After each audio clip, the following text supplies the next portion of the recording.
अजहर जावेद साहब, sir, your opinion. जी देखिए, ये बड़ा अफसोसनाक वाकया है जो कुछ पंजाब में हुआ, लाहौर में हुआ। मेरे लिए तो पहले भी, मैं याद हो आपको, सिंध वाले में आपके ही प्रोग्राम में मैंने जी सर। लास्ट भी यही कहा था, जो सिंध में हुआ चले, जो हो गया, लेकिन उसके बाद एक्शन क्या हुआ। उस वक्त भी मैंने यही डिमांड किया था कि जो वाकया हो गया, आप चले सिंध हुकूमत की जिम्मेदारी नहीं डालते, लेकिन उसके बाद एक्शन देखना था। वो एक्शन इसमें हमें जो हुआ, इसमें पुलिस की जो एक जुल्म है, पुलिस की सफाकियत है, वो हमें नजर आई है। और जो एसपी और एसएचओ पे इल्जामात लगे हैं, जो मजलूम, जो खातून के शोहर ने लगाए हैं, वो बड़े खौफनाक हैं। मेरा ख्याल है कि इसमें एसपी और एसएचओ को भी गिरफ्तार करके उनके खिलाफ भी मुकदमा होना चाहिए। आज इतला ये मिली है कि उनको सस्पेंड कर दिया गया। इसके अलावा डीसी लाहौर को, उनको भी तब्दील कर दिया गया। 3 अफराद को जेल में डाल दिया गया और उनके खिलाफ मुकदमा है।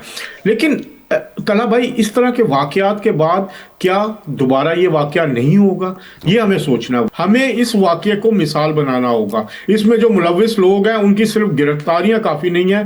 गवर्नमेंट को, प्रोसिक्यूशन को ये यकीनी बनाना होगा कि ये लोग चंद महीने के बाद, चंद हफ्तों के बाद जमानत पर रिहा ना हो, इनको जो है वो सज़ा मिले।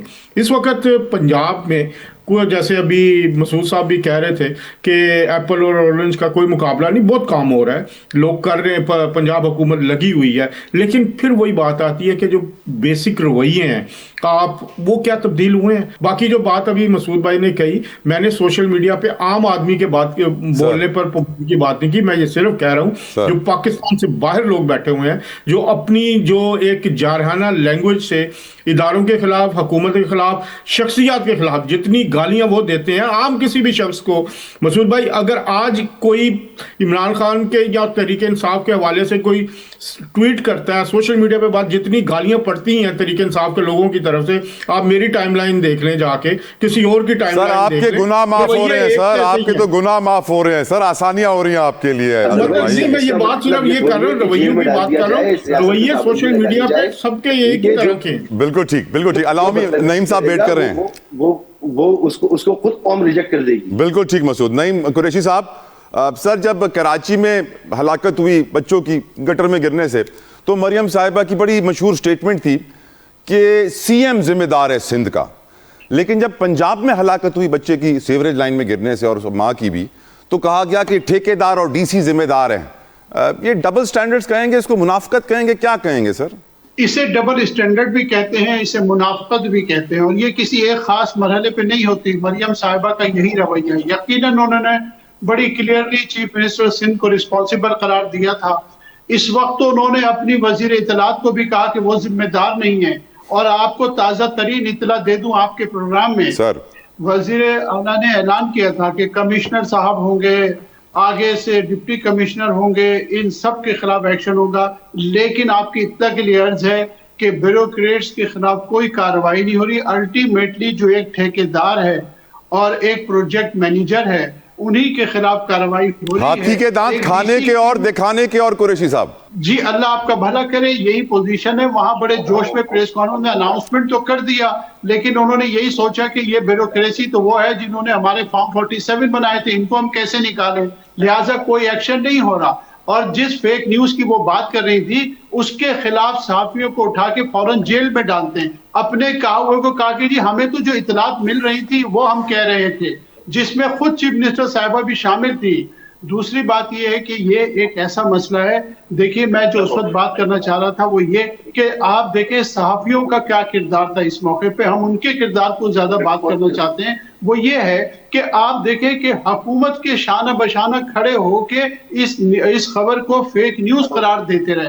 मुझे अफसोस होता है ऐसे सहाफियों पे जो हुकूमत की मुलाजमत करते हैं। कुछ बेचारे 2-4% आप जरूर कह दीजिए, लेकिन आप देखें, मैं इसकी मिसाल देता हूं कि इमरान खान साहब का जो इशू है उसमें अजहर जावेद साहब ने शायद 2 मिनट गुफ्तगू भी नहीं की इमरान साहब के इशू पे, और फिर उसके बाद वो फौरी तौर पे छलांग लगा के जो है उन यूट्यूबर्स के खिलाफ बोलने लगे जो पाकिस्तान से बाहर बैठे हुए हैं। फिर उन्होंने साथ ही ये जुमला भी कहा कि वो इतलात आ रही हैं कि ऐसा हो रहा है। ये वही तो सारी झूठी इतलात हैं जिनकी आप नुमाइंदगी कर रहे हैं। बात यह है कि हॉस्पिटल्स की कोई रेपुटेशन नहीं है, कोई साख नहीं रही, पुलिस की कोई साख नहीं है। और पुलिस, पंजाब पुलिस ने बिलखुसूस जिस तरह अवाम पे जुल्म किया है और जिस तरह हुकूमत ने उसको इस्तेमाल किया है, फिर वो यही तरीका कार इख्तियार करते हैं, क्योंकि उन्हें किसी बात का डर नहीं है, उन्हें किसी चीज का डर नहीं है। मैं आपको बिल्कुल छोटा टाइम है मेरे पास, आप जल्दी से रिस्पॉन्ड कर लें। अदर साहब आपके पास 15 सेकंड है। देखिए, मैं अभी प्रोग्राम रिकॉर्डिंग निकाल के देख लें, मैंने तो इमरान खान साहब के बारे में कहा कि उनको मिलनी चाहिए ट्रीटमेंट, तो ये भी कहा कि उनसे मुलाकात की इजाजत होनी चाहिए। तो लेना भाई, चुप करें, अब मैं बोल रहा हूँ आपकी बात के दौरान, मुझे बात तो करने देना। मैंने खामोशी से सुनी है आपकी बात। मैंने तो उनको बिल्कुल ये कहा कि उनको ट्रीटमेंट मिलनी चाहिए, मैंने तो बल्कि उनका कहा पर्सनल मुआलिज से मिलनी चाहिए। मैंने तो उसके बाद ये भी कहा कि उनको मुलाकात की इजाजत होनी चाहिए।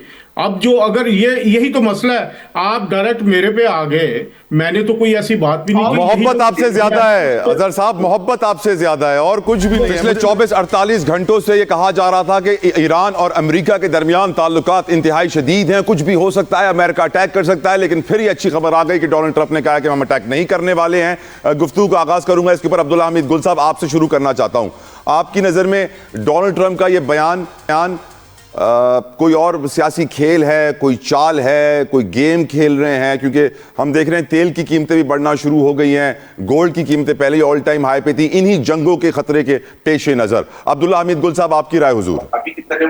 जी देखें, जहां तक ताल्लुक है अभी अमेरिका का, आपको याद है कि मैंने आपको कहा था कि अमेरिका कभी भी जो है उन लोगों पर हमला नहीं करता जो आगे से खड़े हो जाया करते हैं, वो हमेशा दोस्तों को मारा करता है। और इस टाइम पे उसकी जो मजबूरी थी वो ये थी कि शाह से ज्यादा शाह की वफादारी उसने दिखानी थी, इजराइल को उसने खुश करना था। इस टाइम पे जो एग्जेक्टिव पावर्स के ऊपर आपको पता है वो इमरजेंसी पावर्स पे चल रहा है नेतन्याहू, और इलेक्शन जो है वो सर के ऊपर खड़े हुए हैं। दूसरी जानिब जो है जैरेड कुशनर, जो कि उनके दामाद हैं, वो आपको पता है उनके साथ बड़ा उनका इलेक्शन है। और हद यह है कि जब अमेरिका वो जाते हैं नेतन्याहू, तो जैरेड कुशनर के कमरे में रहते हैं वो, आप इससे अंदाजा कर लें। अब्दुल्ला भाई, ऐसा तो नहीं है कि डोनाल्ड ट्रंप ने सोचा हो कि पहले मैं इनको अब्राहम अकॉर्ड पे राजी करवा लूं, फिर देख लेंगे ईरान के साथ क्या करना है? जी जी जी, बिल्कुल, ये भी मैं उसी की जानिब आ रहा था कि पहले तो जाहिर है वो इस टाइम पे भी देखना चाह रहे थे।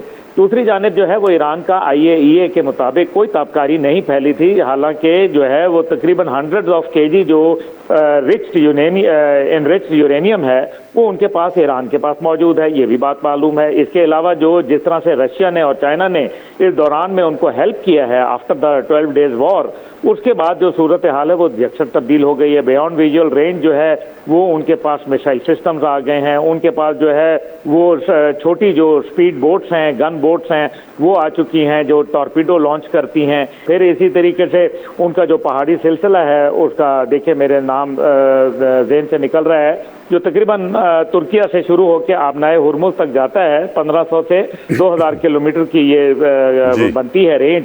इसके अंदर जो उन्होंने अभी वीडियो दिखाई हैं उसके अंदर तो इतनी बड़ी बड़ी टनल्स मौजूद हैं जहां बाकायदा कश्तियां खड़ी हुई हैं, मिसाइल्स खड़े हुए हैं, और मिसाइल की एक रेंज है, फुल स्पेक्ट्रम ऑफ मिसाइल उनके पास हैं।